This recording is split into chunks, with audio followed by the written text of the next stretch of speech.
Shalom jemaat yang dikasihi Tuhan, bersyukur kita memasuki minggu yang pertama di bulan ini. Saya percaya kebaikan dan kemurahan Tuhan akan selalu mewarnai hari-hari kita ke depan. Sebentar kita akan mulai ibadah kita pagi ini. Mari siapkan hati kita untuk masuki hadirat Tuhan. Kita mau nyatakan betapa baiknya Tuhan atas hidup kita.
berkat kemurahan-Mu. Terima kasih Yesus, Engkau sangat baik, teramat baik. Aku ada saat ini, semuanya karena kasih-Mu Tuhan. Aku hidup hari ini, semua berkat kemurahan-Mu. Terima kasih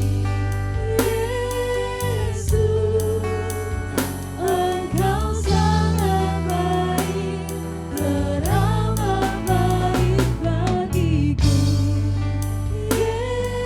Yesus, Engkau sangat baik, teramat baik bagiku. Terima kasih Tuhan. Ini yang telah kami lihat dan yang telah kami rasakan. Kasih-Mu nyata atas kami, penyertaan-Mu nyata atas hidup kami Bapa. Kami bersyukur untuk pengorbanan yang telah mengubahkan kami. Bersyukur kasih-Mu yang tidak pernah menyerah dalam hidup kami Bapa. Pagi hari ini kami siap bersuka cita di dalam Engkau lewat puji-pujian yang akan kami naikkan. Kami siap untuk Engkau bentuk lewat firman yang akan kami dengarkan Bapa. Terima kasih untuk waktu yang indah ini. Kami siap untuk memuji nama-Mu. Di dalam nama Tuhan Yesus kami menyerahkan ibadah kami dari awal, pertengahan, sampai akhirnya. Kami sudah berdoa dan mengucap syukur, haleluya, amin. Pagi ini kita mau bersuka di dalam Dia, kita mau terima sukacita surga yang akan selalu menguatkan kita.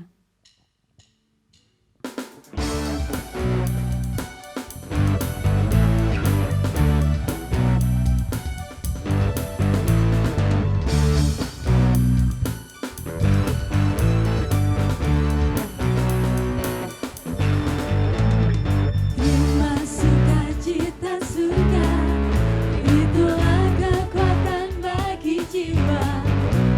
Ku dapat rasakan kasih-Nya di tengah badai yang bergelora.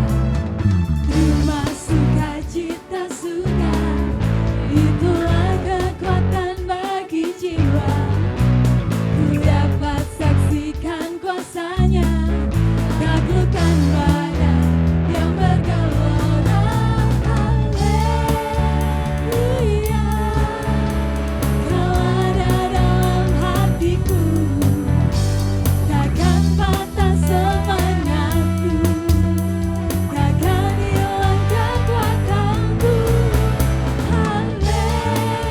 Haleluya, ku mau bersorak bagi-Mu, sukacita surga nyata penuhiku.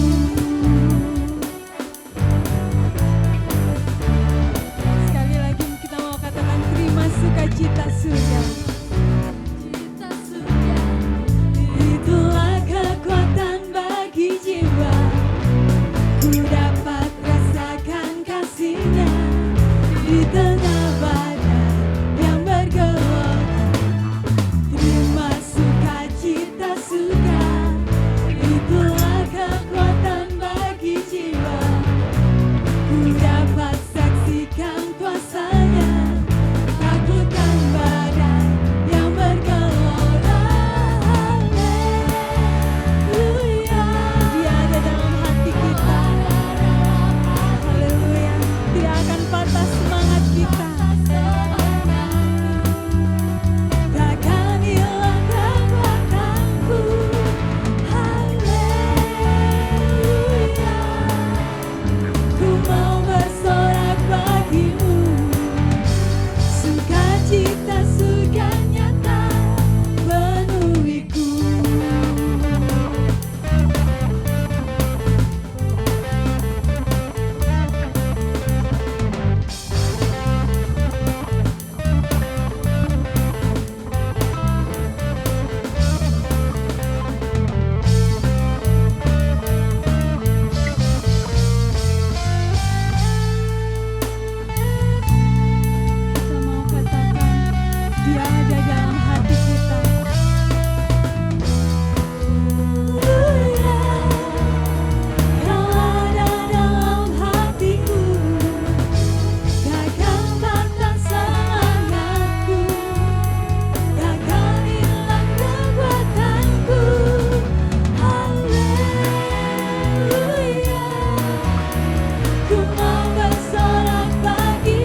dalam Dia kita kuat, di dalam Dia kita aman, karena Tuhanlah kekuatan, mazmur, dan keselamatan kita. Kita mau pujikan Hatiku Percaya. Hati kami percaya Tuhan, kasih setia-Mu tidak akan pernah pergi dari hidup kami.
Tiba saatnya kita akan mendengarkan firman Tuhan.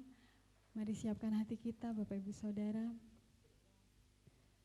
Kita mau renungkan betapa besarnya cinta Tuhan atas kita, sehingga Dia mengorbankan dirinya untuk kita. Kita mau katakan, sungguh besar pengorbananmu Bapa. Sungguh indah yang Kau pikirkan tentang kami.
Sungguh indah yang kau pikirkan tentangku,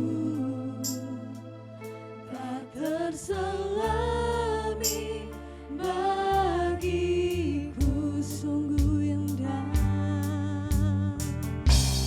sungguh indah. Ini ucapan syukur kami Tuhan.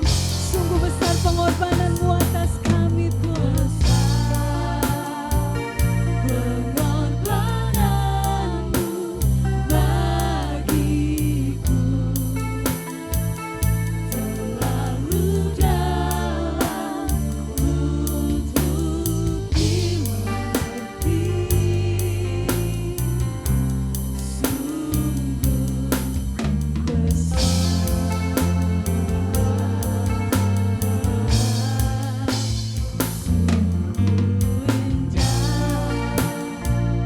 Yang kau pikirkan tentangku, tak terselami bagiku. Sungguh indah, katakan sungguh indah. Sungguh indah,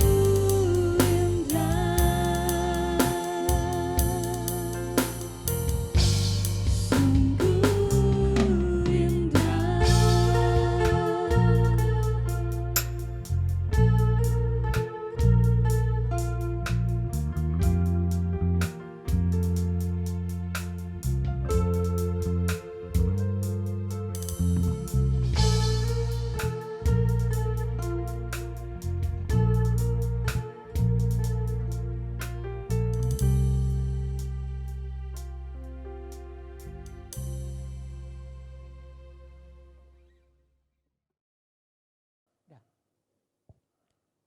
Nah, Bapak Ibu Saudara sekalian, mari kita akan bersama-sama berdoa untuk menyambut firman Tuhan. Bapa di dalam sorga, kami bersyukur ya Tuhan, kalau pada saat hari ini Engkau masih memperkenankan kami bersama-sama datang untuk mendengarkan suara Tuhan, mendengarkan pesan-pesan Tuhan, mendengarkan firman Tuhan pada pagi hari ini Tuhan. Kami bersyukur ya Tuhan, Engkau masih memberikan suatu kesehatan, kekuatan pada kami. Semuanya ini hanya berkat Tuhan. Dan sebentar Tuhan kami akan mendengarkan sebagian daripada kebenaran firman Tuhan yang akan disampaikan oleh hamba Engkau Tuhan, yang telah Engkau persiapkan hamba-Mu untuk menyampaikannya. Untuk itu Tuhan kami berdoa, berkati hamba-Mu yang menyampaikan firman Tuhan pada saat hari ini. Tuhan, ungkapkan rahasia-rahasia kebenaran firman Tuhan, supaya firman Tuhan boleh menjadi berkat buat kehidupan kami masing-masing, baik yang ada di sini maupun yang ada di rumah. Tuhan, sekali lagi kami mohon urapan-Mu dan karya Tuhan berkarya dalam kehidupan hamba-Mu Tuhan, sehingga firman Tuhan yang disampaikan benar-benar menjadi berkat dan kekuatan bagi iman kami untuk makin hari makin lebih kuat di dalam Tuhan. Terima kasih Bapa, terima kasih. Kami tahu semuanya ini hanya di dalam tangan Tuhan. Kekuatan kami hanya di dalam Engkau Tuhan. Oleh karena itu Tuhan, biarlah pada masa-masa saat-saat yang ada saat ini, Tuhan memberikan kemampuan dan kekuatan kepada kami. Biarlah kami boleh selalu dengar firman Tuhan, dan firman Tuhan boleh membawa kehidupan kami lebih jauh lagi dan lebih dalam lagi di dalam iman percaya kepada Tuhan, sehingga Tuhan apa yang disampaikan benar-benar menjadi kekuatan dalam setiap kehidupan kami, baik yang ada di sini maupun yang ada di rumah. Untuk itu Tuhan, kami bersyukur dan berterima kasih atas berkat-berkat Tuhan yang mana sebentar akan kami terima bersama-sama. Tuhan, kami membuka hati dan pikiran kami supaya setiap firman Tuhan boleh menguatkan dan menjadi berkat dan tertanam dalam setiap hati kami. Terima kasih Bapa, terima kasih. Tuhan, biarlah Engkau memberkati saudara-saudara kami yang ada di rumah. Tuhan boleh mendengar sebagian firman Tuhan dan kekuatan Allah menyertai mereka semua. Terima kasih Bapa, terima kasih. Kami serahkan Tuhan pelayanan firman Tuhan pada saat hari ini sampai pada akhirnya hanya di dalam nama Tuhan Yesus Kristus. Amin. Salam. Selamat pagi Bapak Ibu Saudara sekalian yang ada di rumah. Pada kesempatan pagi hari ini kita memasuki minggu yang pertama di bulan yang ke-5. Dan kesempatan ini seperti biasanya kita juga ada perjamuan kudus Bapak Ibu Saudara sekalian.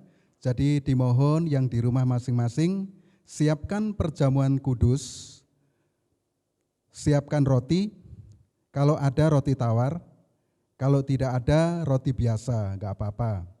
Dan anggur juga begitu, kalau ada siapkan anggur sedikit, tapi juga mungkin tidak ada anggur, ya bisa teh, tapi sedikit aja, tidak usah terlalu banyak gitu ya. Seperti itu informasinya, jadi nanti saya ngumandu dari sini dan Bapak Ibu Saudara sekalian bisa lakukan di rumah masing-masing. Demikian. Dan pada kesempatan pagi hari ini, firman yang saya sampaikan diambil dari Ibrani pasal 13, ayatnya yang ke-5 bagian B dan ayat yang ke-6. Ibrani pasal 13, ayat yang 5 di bagian B dan ayat yang ke-6. Diharap Bapak Ibu Saudara sekalian buka Alkitab dan dibaca sebagaimana layaknya kita ibadah di gereja. Saya akan bacakan demikian, Ibrani pasal 13 ayatnya yang ke-5 di bagian B sampai ayat yang ke-6 berbunyi demikian. Aku sekali-kali tidak akan meninggalkan engkau, sebab itu dengan yakin kita dapat berkata, Tuhan adalah penolongku, aku tidak akan takut. Apakah yang dapat dilakukan manusia terhadap aku? Demikian firman Tuhan.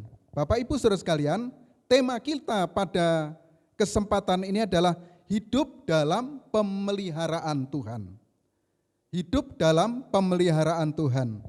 Ya, tentu yang pernah punya pengalaman, Bapak Ibu Saudara-saudara, punya ternak piaraan atau hewan piaraan, biasanya orang piara ayam, piara kambing, piara ternak apa saja, pasti piaraannya itu sangat diperhatikan apabila waktunya minum, waktunya makan, tidak sampai mengalami kekurangan. Betul enggak Bapak Ibu Saudara? Nah, tentunya demikian bahwa kita sebagai anak-anak Allah, Allah tidak akan membiarkan kita. Dia selalu memelihara kita. Ya, dia selalu memberkati kita, melindungi kita. Bapak Ibu dan saudara yang dikasihi Tuhan. Ya, dalam hal ini banyak orang yang usaha pekerjaannya mengalami penurunan, mengalami kebangkrutan. Ya, ada seorang piara ternak,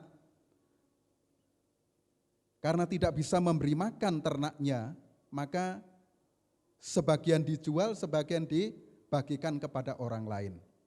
Tetapi apa yang dikerjakan oleh Tuhan tidak seperti ini. Ya, Tuhan bahkan lebih tanggung jawab untuk memelihara kehidupan kita. Cuman persoalannya banyak orang-orang yang tidak punya iman terhadap janji Tuhan. Sehingga dalam hal ini orang timbul khawatir. Wah, gimana ini nanti? Ya apa ini nantinya? Kehidupan kami, keluarga kami dan sebagainya. Bapak Ibu dan saudara yang dikasihi Tuhan. Jadi orang yang tidak yakin terhadap janji Tuhan, orang yang khawatir terhadap keadaan hidup ini, maka di sanalah janji Tuhan itu tidak akan terjadi. Tapi sementara kita yakin, kita percaya bahwa kita sebagai anak-anak Allah dipelihara oleh Tuhan, dilindungi oleh Tuhan, diberkati oleh Tuhan, pasti di sana pemeliharaan Tuhan itu terjadi dalam kehidupan kita. Banyak pengalaman membuktikan seperti itu, dan bahkan saya sendiri sebagai hamba Tuhan selalu merasakan pemeliharaan Tuhan terjadi dalam kehidupan kami. Ya, Bapak Ibu dan saudara yang dikasihi Tuhan, kita akan melihat beberapa contoh pada kesempatan ini bahwa orang ini dipelihara Tuhan karena memiliki rahasia dalam kehidupan, memiliki kunci dalam kehidupan. Yang pertama adalah kehidupan Nabi Nuh. Ya, kita kenal Nabi Nuh adalah seorang yang percaya kepada Tuhan, yang memiliki kehidupan yang dekat dengan Tuhan. Dia selalu hidup dalam kebenaran firman Tuhan. Dia senantiasa bergaul dengan Allah, Alkitab mencatat. Dan itu sebabnya ketika air bah terjadi, karena Tuhan murka, pada saat itu orang-orang yang ada di sekitarnya lebih cenderung melakukan kejahatan-kejahatan dalam hidupnya. Hatinya menyakitkan Tuhan, perbuatannya menyakitkan Tuhan sehingga Tuhan murka. Tapi bagaimana dengan Nuh? Maka Alkitab mencatat dalam kitab Kejadian pasalnya yang ke-6, ayatnya yang ke-8 dan ayatnya yang ke-9 berbunyi demikian. Tetapi Nuh mendapat kasih karunia di mata Tuhan. Inilah riwayat Nuh. Nuh adalah seorang yang benar dan tidak bercela di antara orang-orang sezamannya. Dan Nuh itu hidup bergaul dengan Allah. Nah, kita melihat ketika Allah memutuskan murka kepada manusia pada saat itu karena yang dilakukan adalah jahat, maka Nuh mendapat kasih karunia, mendapat kemurahan dari Tuhan. Kenapa seperti itu? Ya, karena Nuh itu memilih hidup benar di antara orang-orang yang tidak benar hidupnya. Nuh memilih hidup benar dan tidak bercela di antara orang-orang sezamannya. Bahkan Nuh itu memilih bergaul dengan Allah. Sementara orang jauh dari Tuhan dan tidak peduli dengan apa yang namanya Allah, tapi Nuh memilih bergaul dengan Allah.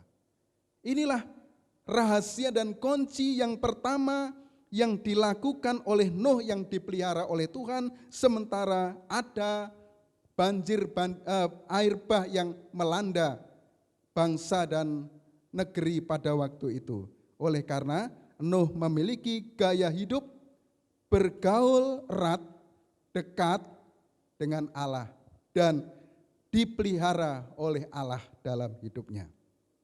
Yang kedua kita melihat kitab Kejadian pasal 26 ayat 1 sampai ayat yang ketiga.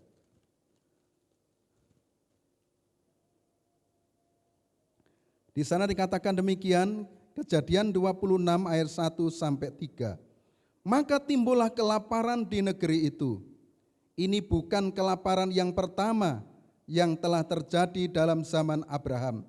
Sebab itu Ishak pergi ke Gerar kepada Abimelek raja orang Filistin. Lalu Tuhan menampakkan diri kepadanya serta berfirman, janganlah pergi ke Mesir, diamlah di negeri yang akan kukatakan kepadamu. Tinggallah di negeri ini sebagai orang asing, maka aku akan menyertai engkau dan memberkati engkau, sebab kepadamulah dan kepada keturunanmu akan kuberikan seluruh negeri ini, dan aku akan menepati sumpah yang telah kuikrarkan kepada Abraham ayahmu. Yang kedua kita melihat Ishak, anak Abraham. Pada saat itu terjadi bencana kelaparan yang menimpa daerah Kanaan. Ishak berkeputusan akan pergi ke Mesir. Tapi Tuhan melarang, jangan pergi ke Mesir. Kamu pergi ke negeri ini, ke Gerar, ke daerah Filistin. Dan Ishak taat. Dia tidak protes, Tuhan, aku sudah kadung berniat, sudah mempersiapkan bekal untuk pergi ke Mesir. Ishak tidak protes kepada Tuhan, tapi taat.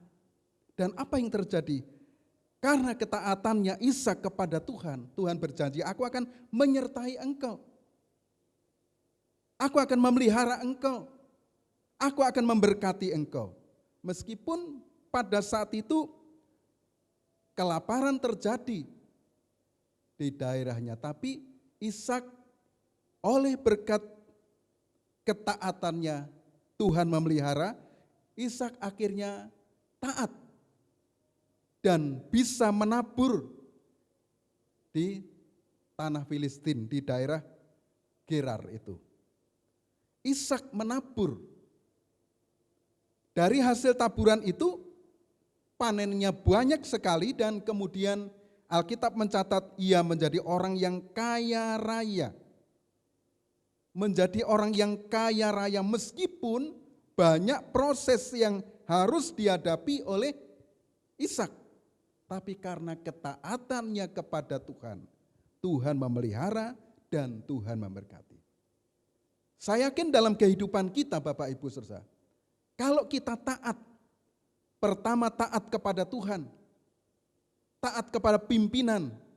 Kalau kita bekerja atau mungkin kita sebagai PNS barangkali yang kerja di instansi pemerintahan, kita taat sama pimpinan kita. Atau mungkin kita kerja di perusahaan, kita taat pada pimpinan kita. Ya, jadi modal ketaatan itu akan membawa dampak yang positif dalam hidup kita. Tapi kalau kita menjadi orang yang tidak taat, itu akan berdampak tidak baik. Kita bisa dikeluarkan dari pekerjaan, ya kan? Kita juga tidak disenangi oleh orang, tapi kalau kita taat, Tuhan senang, orang yang kita taati juga senang, itulah berkat dari ketaatan. Dan mari kita belajar, dalam segala hal yang baik kita taat. Karena ketaatan itu akan membawa dampak yang baik dalam kehidupan kita. Kemudian yang ketiga dalam kitab 1 Raja-Raja, kalau Bapak Ibu baca ayat pasal 17, 1 Raja-Raja pasal 17 ayat 1 sampai ayat 7. Di situ diceritakan tentang Nabi Elia.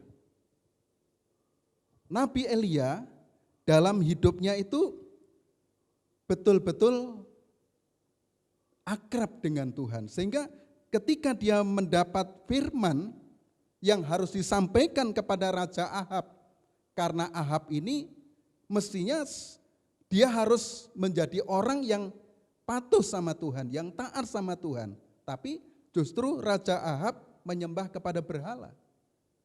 Dan Nabi Elia mengingatkan, kalau kamu tidak bertobat, kalau kamu tidak menyembah kepada Allah, maka aku akan berdoa terjadi 3,5 tahun tidak akan ada hujan.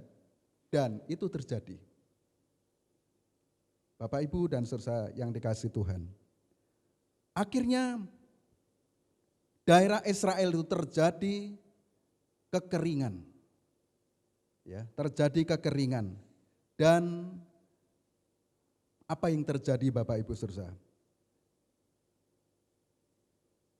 Elia sebagai orang yang betul-betul memahami, mengerti tentang kebenaran firman Tuhan, dia senantiasa dalam kondisi seperti itu dipelihara oleh Tuhan. Zaman kekeringan itu dipelihara oleh Tuhan. Ya, dan selama 3,5 tahun itu kacau. Rajanya bingung karena mencari air enggak ada, mencari rumput enggak ada. Ya, saudara, dan banyak ternak-ternaknya yang mati. Ya, karena begitu panas. Ya, tetapi apa yang terjadi? Untuk Nabi Elia, orang yang percaya, pelayan Tuhan yang setia, hamba Tuhan yang sungguh-sungguh, dipelihara oleh Tuhan. Allah perintahkan. Karena musim kering yang begitu panjang, ya Allah perintahkan, Elia, kamu pergi ke sungai Kerit. Di sana engkau akan minum tiap hari. Dan aku akan mengirimkan roti melalui burung gagak pagi dan sore. Dan ini wujud pemeliharaan Tuhan atas seorang nabi, atas seorang pelayan Tuhan, anak Tuhan yang betul-betul sungguh-sungguh kepada Tuhan. Loh, apa sih rahasianya Nabi Elia, pelayan Tuhan ini? Ya, ternyata dia punya rahasia yang dikutip oleh Yakobus pasal 5 ayat 17. Yakobus pasal 5 ayat yang ke-17. Elia adalah manusia biasa sama seperti kita, dan ia telah bersungguh-sungguh berdoa supaya hujan jangan turun, dan hujan pun tidak turun di bumi selama 3 tahun dan 6 bulan. Ternyata ada rahasia, ada kunci yang dipegang oleh Elia, yaitu dia tekun berdoa. Sebagai manusia biasa dia berdoa sungguh-sungguh kepada Tuhan. Bapak, Ibu, dan saudara yang dikasihi Tuhan. Hari-hari ini mungkin kita bisa aplikasikan seperti pada zaman Elia. Banyak kekeringan-kekeringan terjadi.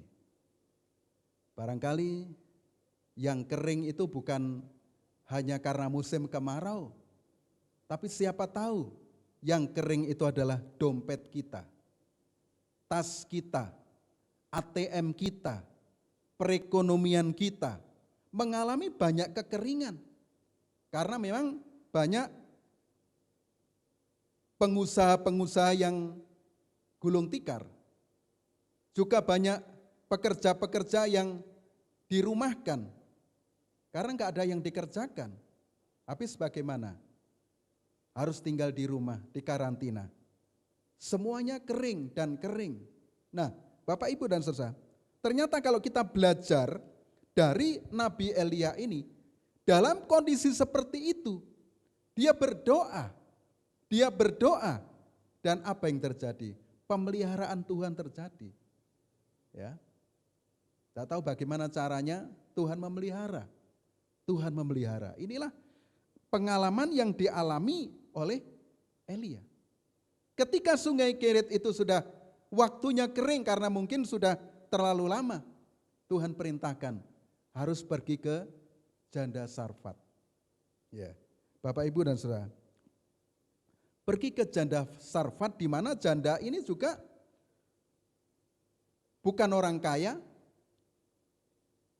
bukan orang berada, dia hanya punya tepung, tinggal 1 genggam dan minyak sedikit.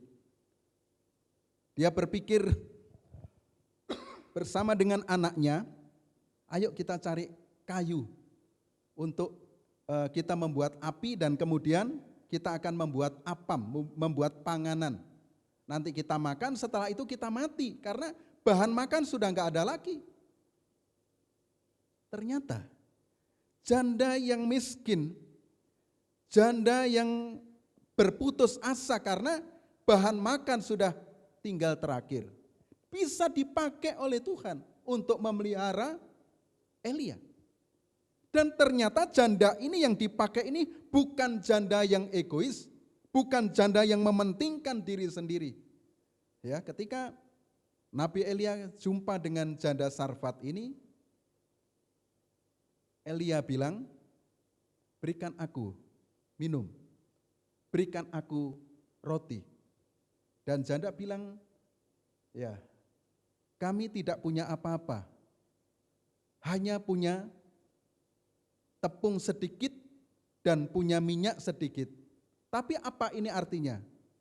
Ya, ini kami akan olah dan setelah itu nanti kami akan makan bersama anak saya dan setelah itu akan mati karena bahan makan sudah habis.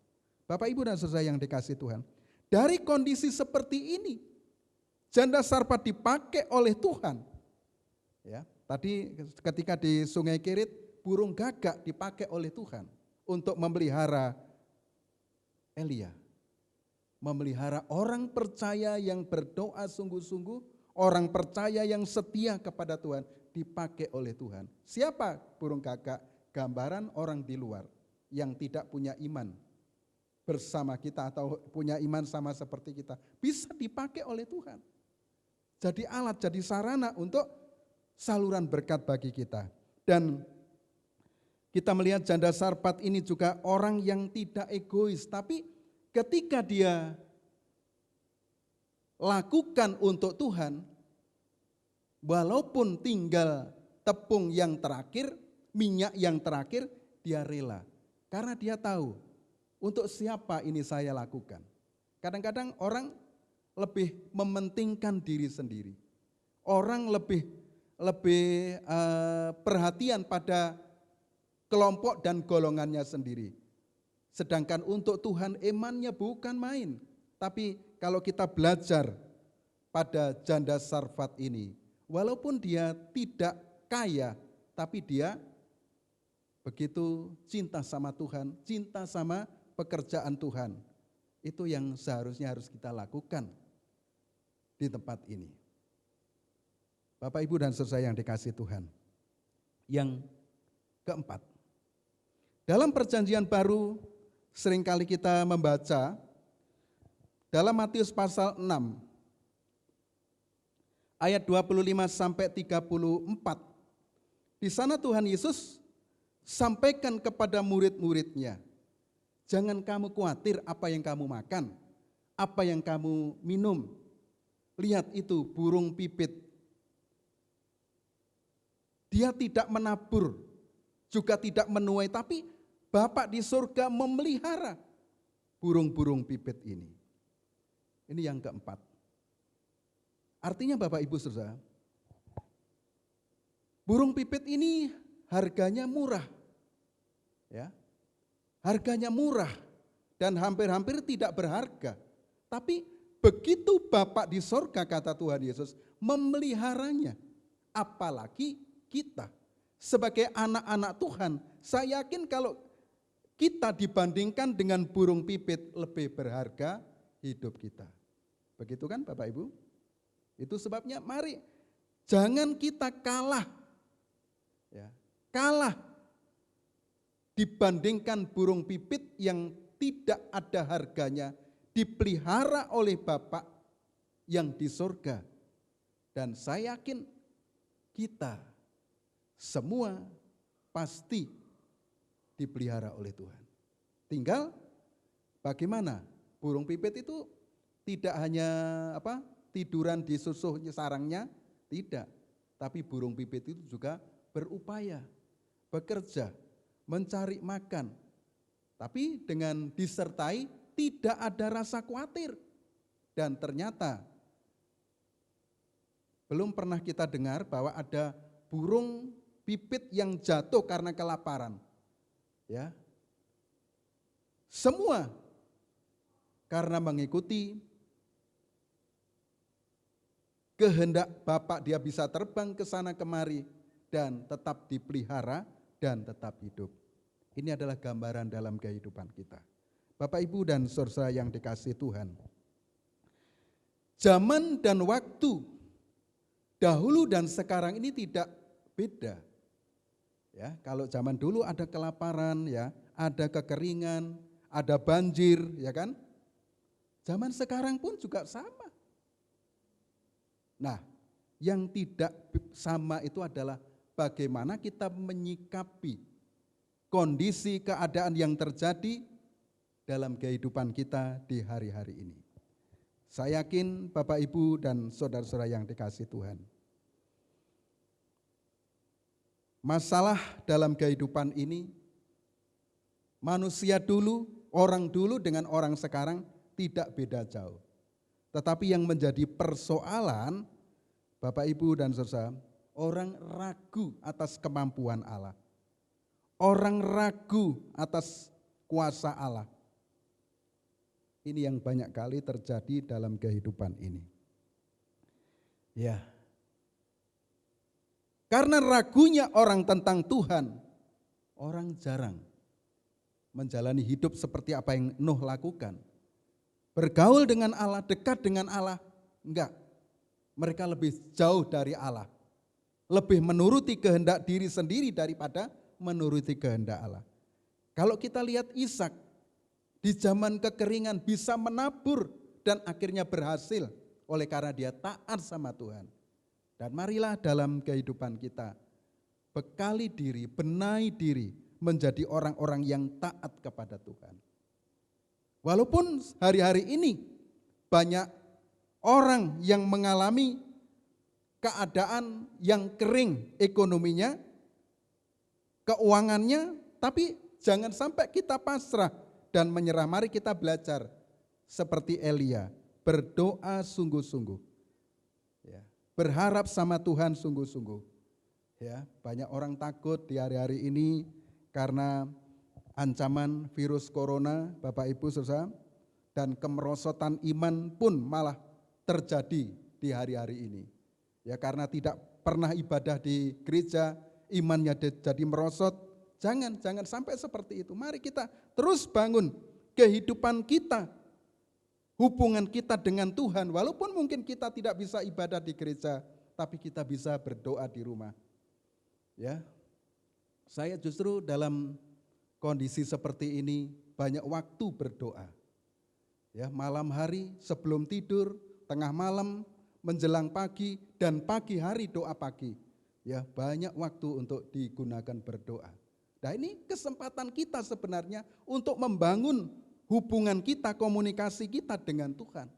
Jangan justru kita malah mengeluh, kecewa, menyalahkan orang lain, menyalahkan diri sendiri. Mari, jangan sampai seperti itu. Kita bangun hubungan kita dengan Tuhan. Saya yakin kondisi yang terjadi seperti ini bila kita bangun, ya kita akan merasakan pemeliharaan Tuhan. Benar, Tuhan itu ada. Benar, Tuhan itu memelihara hidup saya. Dan itu harus ada di dalam komitmen kita, harus ada dalam iman kita.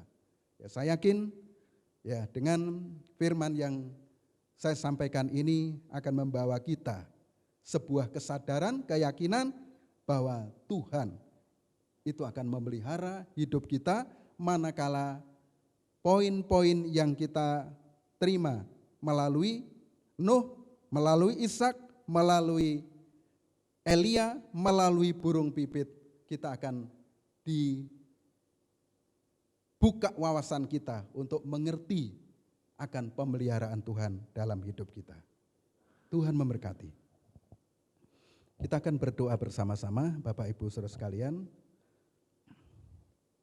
Atau mungkin saya ajak Bapak Ibu Saudara-saudara yang di rumah nyanyikan satu pujian saja untuk kita masuk dalam doa. Kuatkanlah hatimu lewati setiap persoalan. Tuhan Yesus selalu menopangmu. Jangan berhenti harap padanya. Tuhan pasti sanggup. Tangannya takkan terlambat untuk mengangkatku. Tuhan pasti sanggup. Percayalah, Dia tak tinggalkanmu.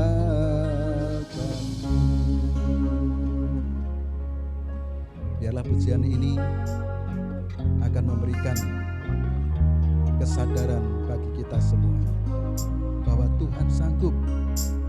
Tuhan sanggup untuk memelihara kehidupan kita.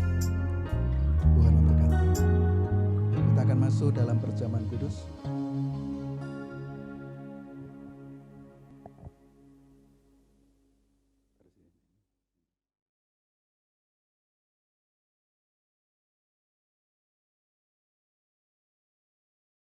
Bapak Ibu saudara yang di rumah, yang sudah menyiapkan roti dan anggur, silakan roti dipegang dengan tangan kanan dan anggur di tangan kiri, sebagaimana biasa kita lakukan di gereja. Kita akan berdoa bersama-sama. Bapa di surga, di tangan-tangan kami ada roti dan ada anggur, sebagai lambang tubuh dan darah-Mu yang telah dikorbankan di atas kayu salib untuk menebus, mengampuni kehidupan kami, dosa kami. Dalam hal ini Tuhan, kami ingin dekat dengan Tuhan. Kami ingin memiliki hubungan pribadi dengan Tuhan. Kami ingin agar pengorbanan-Mu di atas kayu salib itu membawa kami sadar bahwa kami adalah orang-orang tebusan-Mu. Kami adalah orang-orang yang telah menerima korban-Mu di atas kayu salib ini. Dengan harga yang mahal Engkau telah tebus kami. Dan kami yakin kalau Engkau sudah memiliki hidup kami, Engkau sudah menebus kami, Engkau pasti akan memelihara kami. Engkau tidak akan meninggalkan dan membiarkan kami ya Tuhan. Maka melalui perjamuan kudus pada saat ini, mari Tuhan, Engkau berkati setiap hati kami. Engkau berkati setiap hidup kami Tuhan, melalui perjamuan kudus, yang lemah dikuatkan, yang sakit disembuhkan, yang putus asa diberikan harapan, yang hidup mereka banyak masalah diberikan jalan keluar oleh Tuhan. Sehingga melalui perjamuan kudus kami ada kekuatan baru, ada semangat, ada gairah, ada kebangkitan dalam iman dan kerohanian kami ya Tuhan. Terima kasih Bapak, terima kasih. Terima kasih. Mari saudara, angkat roti lebih tinggi dari kepala dan dengarkan firman Tuhan mengatakan demikian. Dan ketika mereka sedang makan, Yesus mengambil roti, mengucap berkat, memecah-mecahkannya lalu memberikannya kepada murid-muridnya dan berkata, ambillah, makanlah, inilah tubuhku. Bapak Ibu Saudara sekalian, bukankah roti yang atasnya kita sudah mohonkan berkat adalah merupakan persekutuan dengan tubuh Tuhan Yesus Kristus? Amin. Kita makan bersama.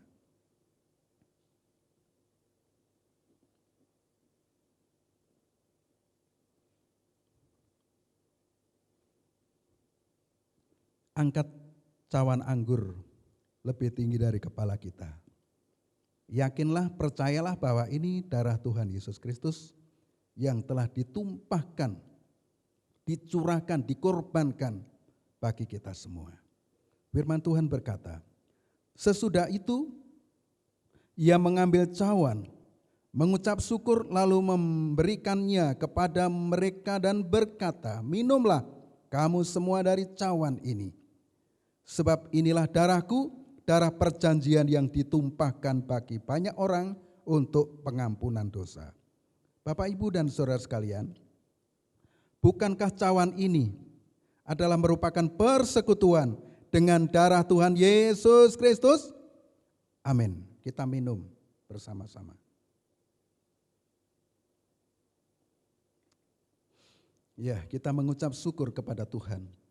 Kalau kita pada saat ini masih diberikan hidup, diberikan sehat oleh Tuhan, sebagaimana saat ini kita ada. Kita akan berdoa bersama.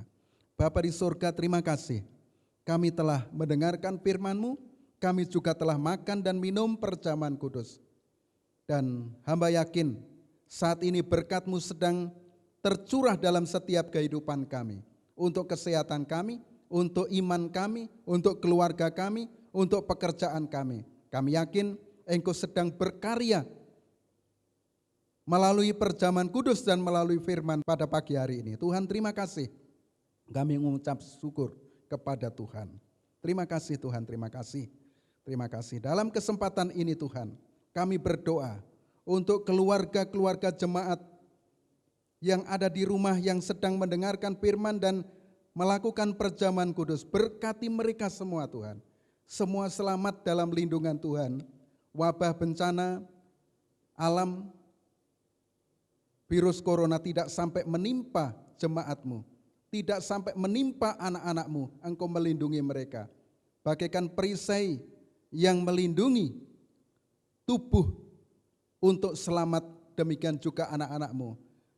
Dilindungi oleh Tuhan, siang dan malam. Diberkati oleh Tuhan, tiap usaha pekerjaan mereka, apapun yang dilakukan, dibuat berhasil, dibuat sukses. Anak-anak yang tidak sempat belajar di sekolah, oleh karena situasi dan keadaan, berkati mereka ya Tuhan. Yang menghadapi ujian, baik untuk TK, SD, SMP, dan sejajar, sederajat, maupun SMA dan sederajat, dan yang kuliah, berkati mereka semuanya. Agar sukses dalam pendidikan mereka ya Tuhan. Sukses untuk mencapai tujuan oleh berkat kasih karunia-Mu. Terima kasih Bapak, terima kasih. Kami mengucap syukur dan biarlah berkat, damai sejahtera, sukacita yang datang dari Allah Bapa, cinta kasih dalam putranya yang tunggal Yesus Kristus dan persekutuan Roh Kudus menyertai memberkati kita semua. Mulai saat ini sampai Maranatha, Tuhan Yesus datang kembali. Berkat Tuhan selalu limpah dalam kehidupan kita. Dalam nama Tuhan Yesus kami alaskan doa ini. Haleluya, sama-sama kita katakan amin. Kita ketemu lagi di ibadah minggu depan. Tetap jaga kesehatan. Stay at home. God bless you all.